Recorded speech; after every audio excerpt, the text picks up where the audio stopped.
Pues bienvenido, Málaga. Me da muchísimo gusto que estamos aquí, aunque sea de larga distancia.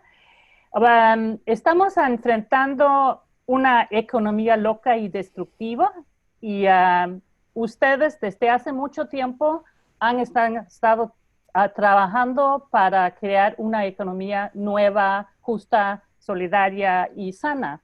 Entonces, yo creo que ahí empezamos, pero en inglés para que más personas nos puedan escuchar aquí. Hola Anja, hola Jesús. Jesús, Hola, Anja, hola, Diego. ¿nos pueden hablar un poco de qué es que están haciendo ustedes en España? Would you like to start, Jesús? All right. Well, myself, I'm a facilitator of social innovation for climate action, meaning sort of promoting the social economy as a means to reducing carbon emissions, also adapting to the impacts of climate change through a cooperative called Social Climate. What about you, Diego? I'm the director of the NESI Forum, the New Economy and Social Innovation. It's a charity that we are bringing together all the actors that are working to transform the economy. We think that that is the key to change the system, to change the economy. Can you explain a little bit more about what NESI is doing and what kind of actors it's bringing together? Yeah, as I said, we think that if you are concerned about inequality, change the economy. If you are concerned about climate change the economy. And what are we doing is to identify all the different actors that are already doing this in very different ways, raising awareness among consumers or working with businesses to trying to transform the way that they are behaving, or working with also with local governments and governments to transform the public policies. And we do that through convening all of them, and also through advocacy with governments, because it's something that we need to convince governments to really go through the new economy, not through business as usual and economy as usual. And also we are now developing some projects in order to identify good practices in different countries, in different cities around the world that can be applied in other places. Basically, for us, climate change or the climate emergency is an opportunity to transform the system using economic tools as a means. For instance, what we do is we sort of catalyze social innovation through climate change, what we call climate action plans for cities and territories, municipalities in general. It's a way to actually bring all the stakeholders together to really think about what systemic changes are needed in the local economy, and also by cooperating with other municipalities and territories to actually bring down emissions in line with the science, that is reaching net zero by 2050, and also adapting to the unavoidable impacts of climate change. So to do that, we really need to transform the economy entirely and localize it, because when you localize the economy, you also actually reduce emissions from transport, from global transport, and also you create jobs locally, which is a massive thing to do right now, given the crisis that we're now entering. We really need to create jobs in the local economy. And for that, you need to diversify the different sectors of the economy. And also you need to focus on creating equity, by putting at the forefront of the transition the most vulnerable groups and people, because there are people that are going to be most affected by the impacts of climate change, also people that are going to be most affected by the transition from the brown economy to the green economy, right? For example, the workers of the oil industry, those needs to be placed first in line for the green jobs. Right now, we are talking a lot about COVID-19 and where we go from here. Most people can see we can't go back, and we shouldn't go back to where we were before, because that's what's driven us to this point of multiple crises, not just with the pandemic, but with the climate, with biodiversity, with jobs. Many of us that are concerned come from vastly different directions to questioning the status quo. Speaking for myself, for example, I really come from an agricultural background. That's where I started. I started with, wanting to transform agriculture, organic, healthy, diversified production. And from there, I came to question the economy. And I did a lot of work locally for many years, but then realized that although I want more place-based economies that work within ecological limits, that are just working for people rather than corporations, I came to the realization that I couldn't just only work on a local level, that I needed to work with other people, both on a national and an international level, to push for policy change, because otherwise we keep being trapped in this position where we are fighting kind of multiple monsters all the time. So I don't know, what about the two of you, kind of from a personal level, where did you come from? Because you were at this, you know, you've been at this for a very long time. So maybe Diego, you could say something. I know a little bit about your background, but I want to hear it from you. Yeah, I'm an ecologist because I am a forest engineer. So my background in economics, and my teacher of economics is Mother Nature, and I think that is the best teacher you can have if you want to work in economics. We all always say, okay, you need to act local and think global. So I like to say that we need a globalization of localization. So everywhere people thinking in this way, because we cannot forget that we are in a global world. So localization is not just isolating yourself from others, it's the other way around, is being one with everyone.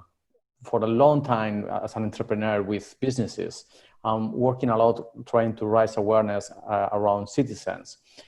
I realize that now everywhere in the world, there are citizens that are raising awareness, that are being more aware of what is going on around themselves, how can they transform themselves. Also, there are more and more businesses in every sector, in every field, that are doing the things in the right way. They are not the majority, but there are a lot, and there are more and more. But in an economic system, we have consumers and businesses, but also we have the rules of the game that are made by politics and by policy making. That is the main barrier. And that's the reason with NESI, we are focusing now in advocacy with governments, with local governments, with national governments, with European Union and international institutions, because there are enough and there will be more and more citizens, and there are enough and there will be more and more businesses doing the things the right way and being an example for others. They are pioneers. But we don't have enough politicians and we don't have enough good public policies showing that they can really go for a new economy that put people on the planet at the center. So what about you, Jesus? My background is kind of different in the sense that I was studying a PhD in astronomy back in 2008 at UC Berkeley in the States. And several planetary astronomers were talking about how many of us at some point will quit the field of astronomy and start working on earth sciences and eventually on how to transform the economy. And that was sort of an advice that most of us should take that direction. And I did.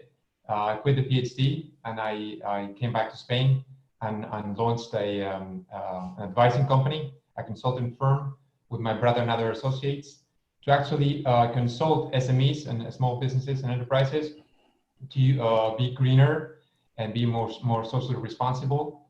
So because I started to understand that most of the employment here in Spain, up to 66 or 70% is generated by SMEs rather than multinationals.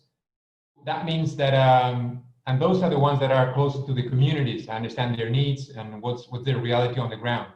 And it's more of a economic democracy because, you know, there is a more direct link between consumers and producers, especially in the food economy, also in the energy sector and other sectors. So I started working with the small economic agents and trying to reinvent them from the bottom on up. And actually, after a few years in that field, actually working directly with the small economic agents, I realized that we needed, most of the barriers were political, also had to do with subsidies and incentives that were pointed in the wrong direction towards the global instead of the local. So I realized that I had to change the scale a little bit of my impact and moved from SMEs to cities, to city governments and local governments. and started to put together climate action plans to transform the economy at the city level. When I say city, it can also be a municipality of a small town, and actually, you know, bring all the stakeholders together to transform the economy so that it works for everyone, but particularly for small economic agents that are the ones that are most left aside of the equation. So this is where we are now at, working with local governments and all the stakeholders, you know, to transform the economy on the local level, and also being part of, as Diego was mentioning, being part of networks that sort of take those actions and transfer best practices and transfer best models to other locations that have similar problems. For instance, I work a lot in the Mediterranean, and we have set up this, what we call a nature-based solutions cluster. It's a cluster of public and private enterprises and institutions that we promote natural solutions to climate change, right? Nature is the best technology. So, and all of that within the social economy, so that, you know, the benefits and the profits are redistributed so that, you know, we reach more equality. And so we transfer best practices with other Mediterranean coastal cities that share the same climate impacts and problems. And that's the way forward, acting locally, but also being part of, you know, translocal networks that transfer best practices for the common good. So how do you feel, both of you, the situation is in Spain? Because I know, I mean, you've been facing a lot of economic problems, not just right now with the COVID-19, which of course have hit you much harder, but I've heard about rents rising to the extent that it's sort of young people can't get a place to live, worse off their parents ever were, but lots of small businesses being out-competed on this very unlevel playing field that you were just mentioning, Jesus, with subsidies going to the big and the global, and then you have the small and the local being over-regulated and overtaxed in comparison. Okay, so Spain didn't went out of the last crisis. So we're in 2020, and still we are with around 13% of unemployment, and probably going to 20% or more of unemployment. Mm-hmm. That is a collapse for the economy and for social life. And last week I heard a data that there are a forecast saying that 40% of small and medium enterprises are going to disappear in Spain. That is crazy. That is the end after COVID-19. Yeah, that is the end of everything. Because what is going on and what are our government and the European Union proposing is, again, going through austerity rules, more austerity. Austerity rules is lower wages for people, and that is not really good for families. And on the other hand, giving money to big companies, in the same way that in the last crisis we're giving money to banks. Now they are going to give money to Nissan probably, and Renault, the factories that are producing cars in Spain, and to the big companies. So money is going here, and we are giving our money because who is paying taxes and everything. So that is the current situation. But on the other hand, the hope is in people. And I will give you one example during this confinement, this crisis. I was with my parents in North Spain because they are elders, and I went with them to stay with them. And the first week, my mom was trying to do shopping, online shopping, because she wanted to buy in Carrefour and these big places that she's used to buy. And it was impossible for her. It was impossible because the website was collapsed of the big companies, of the big supermarkets. And then I say, hey, Mom, but you are always buying the fruit and the fish in the local shops around in our neighborhood. Why don't you call them? She called them, and in 24 hours, all the food was coming to our home. So the local solidarity networks were able to bring together, to employ one young man that was bringing everything to all the neighbors, because the village where my parents live, most of the people are elder people. So local and solidarity communities and businesses came together and helped everyone. And the big global supermarkets, they weren't able to to help people. So that is the learning from coronavirus. And now the point is again politics. Our politics in Spain is a nightmare. They are just attacking each other and they are not working for common good.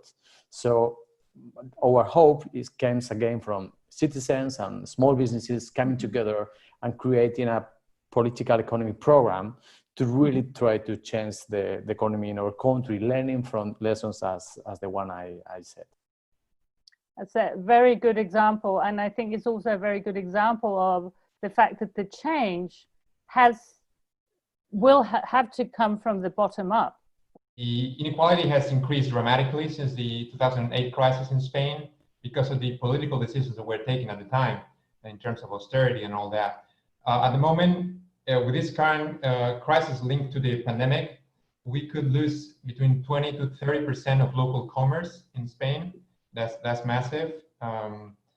Also, since 2008, 1.2 million people have fallen into extreme poverty, while we have increased the number of mega millionaires by 4%. So there's this correlation, right? The mega millionaires are increasing, and while most of the population are falling into extreme poverty. But let's think about solutions now. As Diego was saying, civil society is getting organized and finding solutions by themselves is what's called the social and solidarity economy networks. And I'm going to give you a couple of examples.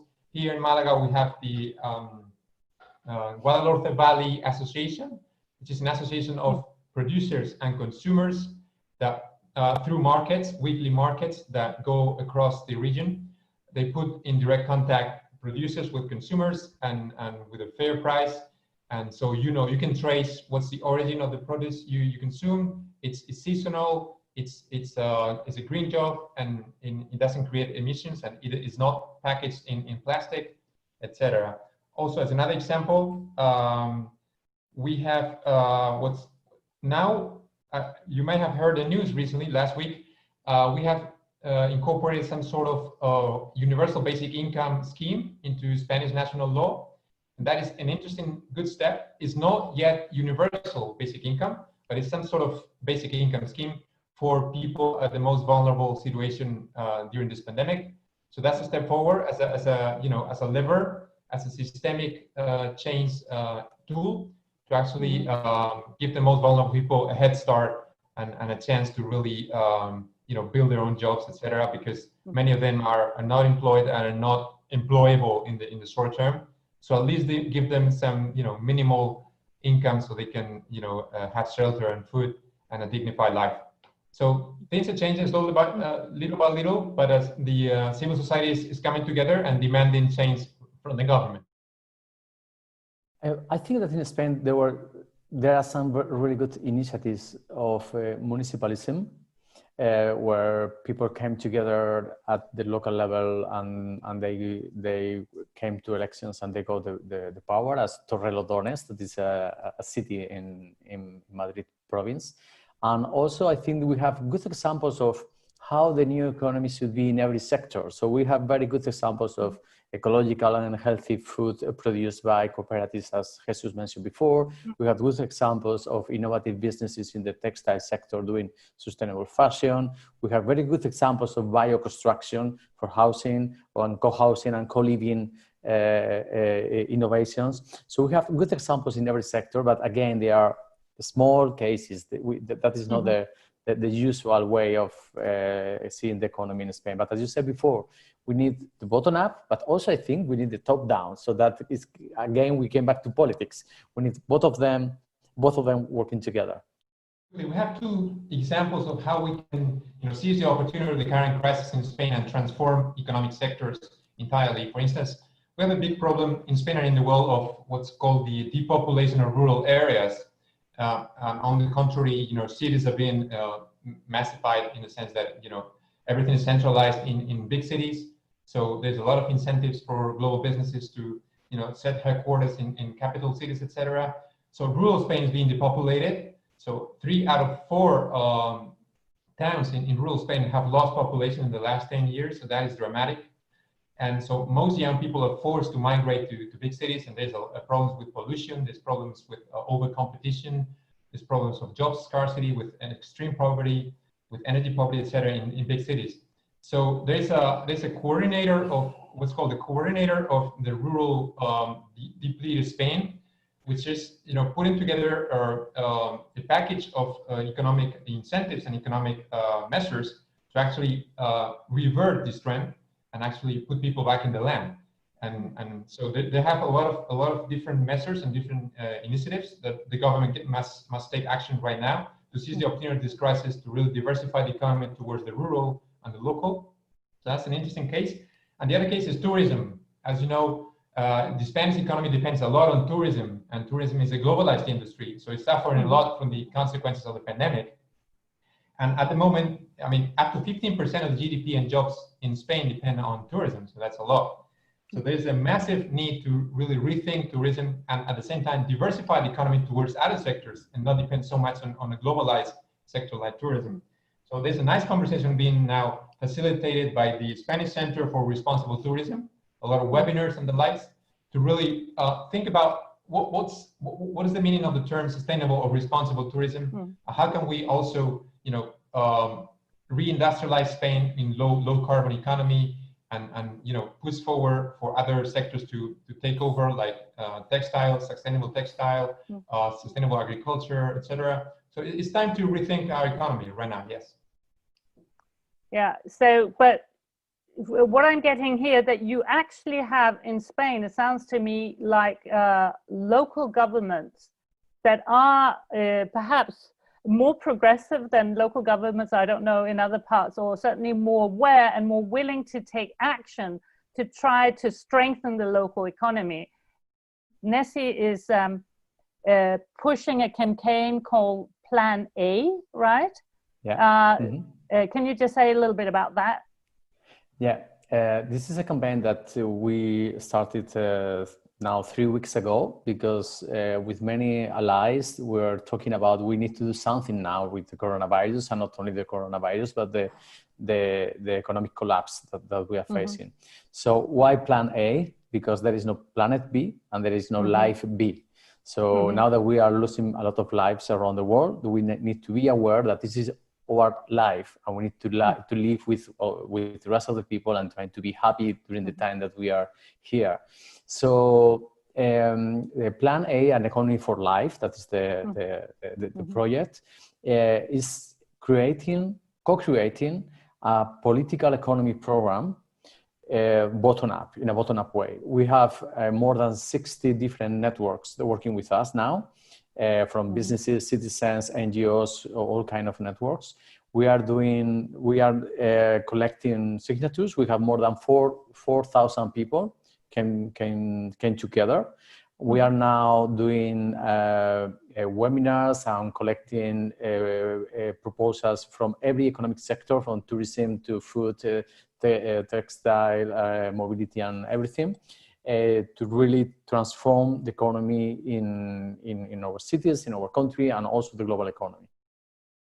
There are 5 pillars in this Plan A that could be applied everywhere around the world. The first pillar is an economy of purpose. So every business should have a clear purpose for the community, for the environment. The second one is a local and resilient economy.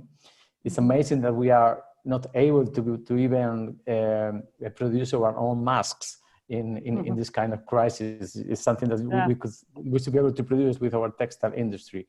The third pillar is a solidarity and collaborative economy. As I said before, the local networks, the local business are coming together, and we need to support that.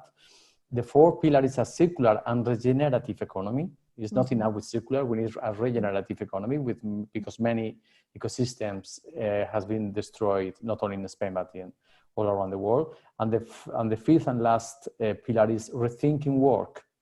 Because what is work? We need to rethink what is work for us, and work is not the industrial revolution definition of work. We need to think about a caring economy and about many other ways of creating jobs, quality jobs around the green economy, the caring economy, and other sectors. In our case, we've developed a very concrete tool which is called the Climate Journey. These are physical and conceptual itineraries across cities or territories to actually raise awareness and also mobilize the population towards local climate action. And so in a 2 hours, 2.5 hours walking tour, or even biking tour, sometimes we use public transportation as well. We show people on the ground what are the impacts of climate change in their city or territory, what are the causes, meaning the sources of emissions of the local economy, what are the connections with other social challenges like inequalities, like gender imbalances, like migrations, climate migrations, and climate refugees. And we show them mostly, we put the focus on solutions. What are the solutions that they can join in their own towns? Meaning, and for us, solutions are part of four different categories. One is social mobilization. What are the social movements that are advocating for climate action locally? Direct democracy initiatives. So as Diego was mentioning, it is important that people take part in decision making in their local town directly. They can influence policymakers. And then fostering a local well-being economy. So localizing the economy to have a more sovereign economy in terms of food, in terms of energy, in terms of textile, etc. And redefining the indicator of progress, moving beyond GDP towards well-being, and what well-being means locally. What are the indicators that show quality of life? We're talking about pollution, we're talking about equality, we're talking about having green areas around you because it's more have more benefits for health, etc. So health is a big indicator as well. Nature-based solutions, using nature instead of artificial technology whenever possible. And fostering, for us, it's very important, fostering critical thinking out of the box. We're thinking about, we wired to think about market solutions. Perhaps solutions have to change markets rather than focused on existing market mechanisms. And lastly, we want to use the local culture and the local arts to bring people together and to incite action from the bottom up. So for us, it's very important not just to move beyond entertainment and mainstream culture and arts towards more localized culture and forms of arts. In general, that what we are saying, recommending from Local Futures is, number one, connect with others, change the I to a we, because we can do a lot with individual action, but we can't create systemic change with individual action. No? And the second is what you were saying of rethinking, so say, educate yourself and others about this global economy and its alternatives. And that's very important because it's not something we see in mainstream media. Most of us don't really know how this economy works. That's how, we've ended up in this situation because we don't understand its mechanisms and not even its goals properly. And the third thing we say is resist the corporate economy as much as we can with also collective action, and renew on a local level, which is what we all engaged in doing, from community-supported agriculture to cooperative banks to decentralized renewable energy, so forth. And the last one we say is celebrate. We have to remember to celebrate life because we have to live the process as well.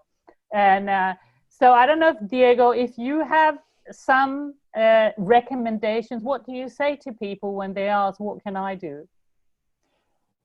I would say, because I agree with everything you said, I think that are very good recommendations. First, try to challenge your own ideas.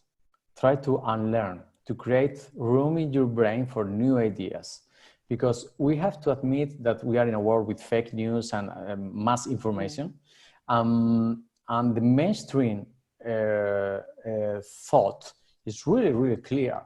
So the message of the mainstream economy is the more you consume, the more factories will produce, the more they produce, the more employment they will create. And in that way, you will get a job and you will be happy. Mm-hmm. So that is false, but it's so clear, so easy to understand. So the point is to go to the other part of this chain, and what is to be happy for you. just to go to a job 8 hours that you don't like, but you can get money to buy a lot of things that you don't need. That is the other way of the change, you know, consumption, production, employment, and that you will get a job and be happy. No, what is to be happy for you? And then change your life from there. And I always like to say to remind the quote of Gandhi of be the change you want to see in the world, be the economy you want to see in the world. You want a local economy, buy local. You want an economy where people smile and is nice with each other. Be nice with your colleagues at work, with the people that you are dealing with every day in your economic relations. Because economic relations is not only working. There are a lot of economic relations when you do shopping, when you are working with colleagues, or when you are dealing with a client or whatever.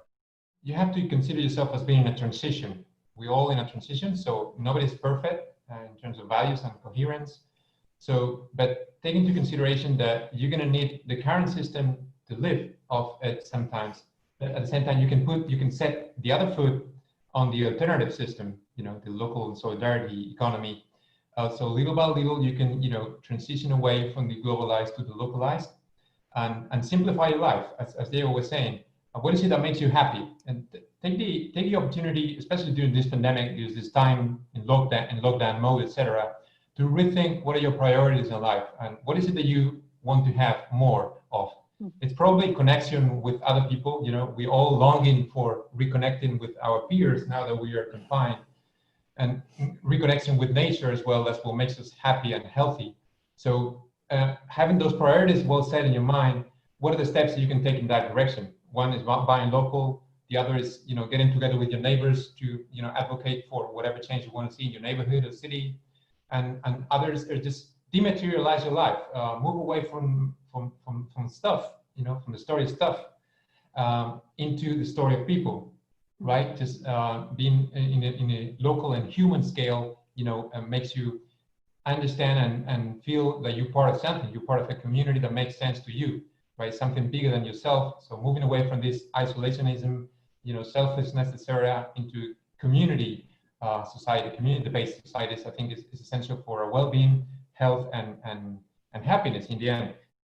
What do you consider to be the key political mechanisms that we have to change? We've sort of mentioned it a little bit, but in your words, you know, what is it we should be collaborating around to change? I think we need a new kind of leadership. I will go for political leadership. So I want to believe and hope that there are new people that are coming to politics with really thinking and trying to work for the common good. So let's try to identify that people and help that people to do properly their job. From my side, it's something very specific, which is public procurement. Public procurement on the local government level means that if you incentivize the local instead of the global, it can be done through several measures, and one of them is by ethical, local, and green public procurement, meaning that you're going to foster, as a municipality, you're going to buy things from providers that are creating more jobs per unit of production, and they use less energy per unit of production, that is, cause less emissions, and also that collaborate more in the local economies, or are sharing and redistributing wealth more. So the public municipality, through this ethical and green public procurement scheme, can really be an engine for economic transformation. I totally agree. We need a new public procurement. If we want a new public procurement at the local level, we need to change, as you said before, the WTO, the global trade, because otherwise it's impossible. Even if you are that new leader, local leader, new mayor, trying to do properly everything in your city, global trade have a very clear rules, easy to change, but no one is trying to change. And if we don't go for it, we will not be able to really have a local economy. And realizing that if we don't tackle the so-called free trade agreements that essentially are free for the big corporations and is a burden for almost everybody else, we are not going to be able to create the kind of strong local economies that we need. It would be as easy as saying free trade or whatever kind of trade will be aligned with SDGs and climate change and the Paris Agreement. And then everything will change, but it's not aligned right now. No, it would have to, I think, first of all, be subject to democratic control, because most of these free trade treaties are happening behind closed doors and, you know, away from the public eye and so forth. And with lots of corporate lawyers there dictating to a large extent what the trade treaty is going to look like. So they would have be subject to democratic control and subject to ecological, planetary well-being, like the ecological limits, and of course, proper working standards and so forth as well. No, the well-being of people and planet will have to always become before that of trade for the sake of trade. But I also think another political mechanism that we have to change are those subsidies, because as we were saying, if the big and the global are getting huge subsidies and they're not paying taxes, like say Amazon paying, you know, 1% in tax or whatever, and you know, here in Denmark, a lot of the small business are paying, you know, 40% in tax or whatever. Is it that kind of different scale? I mean, we cannot have a healthy economy if we keep on supporting the wrong thing. And I think it's very difficult for one country to go against all that alone. So you almost have to band together with some others and say, we don't want to play by these rules. You know, I think if 1 or 2 or 3 countries were to do that, it might snowball and it's like, or lift that veil over people's eyes and say, we don't have to play by these rules. Thank you so much. It was a pleasure being with you. Yeah, and I wish we could meet up soon. Sure, hopefully, yes. Yes. And whenever you want. It's actually, thank you for the opportunity, and let's keep collaborating for the common good on all levels. Yeah, let's great. keep in touch. We can do it. Yes, yes. Okay, thank you very much. See you soon. See you. Bye. Bye-bye.